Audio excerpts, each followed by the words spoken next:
In the world, when you don't pay your taxes, well, it's not really your taxes, it's just that taxes are a form of tribute that worldly governments expect of you. They expect you to contribute to the community you're in. And the way you do this is by obeying the laws and paying taxes.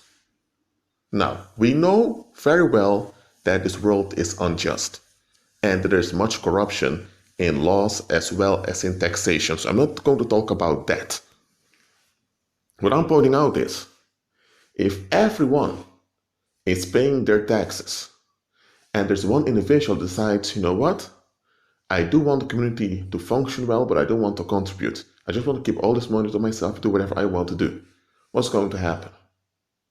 When the taxation services find out, they'll prosecute you, they'll afflict you, they'll harass you, they'll imprison you, and in the past it even happened that they killed you.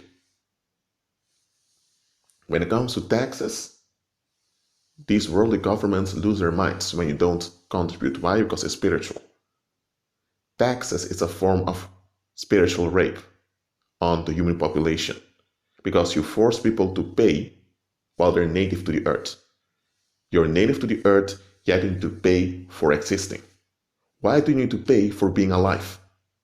That doesn't add up, but that's a whole other discussion. Worldly governments want a grip on your soul, and taxation is a psychological method in which they get this grip on you, and demons depend on it. So when you refuse this, just like a dedicated rapist, they lose their minds. That's how it goes. But apart from the motives behind taxation, you have the exoteric meaning, saying, yeah, you pay taxes to contribute to the community. And the real reason, the esoteric reason for it is they want a grip on you. But apart from the motives behind taxation, just look at it as follows. When someone does not want to contribute to the community, but they do want to benefit from the community, they are in darkness. They operate in a selfish, narcissistic mindset, and they know very well that that is wrong. But that doesn't stop them from doing it. They can't openly say that they don't want to contribute to the community, because then everyone else in the community will look at them and think, what? So you want us to do everything and you just want to take from us? So they won't say that, but they'll come up with excuses why they can't contribute. And when it comes to taxes, now we know that taxes are often used for other stuff, but when it comes to taxes, everyone pays their part. When people just want relief, they try to evade taxes. And that's a crime in the world. But just as in the world you have people seeking an escape from paying taxes, the same way they're treating believers. Believers are anointed. We are empowered by God Himself. We have the power to overcome and shut down evil on the earth. All the other inhabitants on the earth, therefore, ought to honor us for obeying Christ. And they should follow our lead by following Christ also. But here's the thing. A lot of the inhabitants of the earth, they don't want to contribute to justice. They just want to remain in their misery without their misery killing them.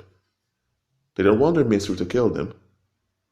They want to remain alive, but they want to leave the misery either. So they want to drain someone else to be relieved. That's what worldly people want. Just as you have people who just want to exploit the economy, but they don't want to give back, whether it's in the form of taxes or in the form of investments. That's how a lot of people treat believers. They want you around, they're happy to see you, but only because they can exploit you. And they never look back, ask how you are. And even when they do it, it's often not really meant. It's only to ease what we call their conscience. That's why as a believer, you will encounter it that suddenly people just don't communicate with you anymore. Why? Because you walking by faith, you operating in righteousness, that exposes their narcissism. It exposes their negativity. And they don't want to face themselves nor submit themselves to Christ. They just want to exploit and flee. And when they can't flee, when they can't escape, they escalate. That's how they are. So don't think it's strange when people make up all kinds of excuses for avoiding you. Because it's not really you. They don't want to face themselves.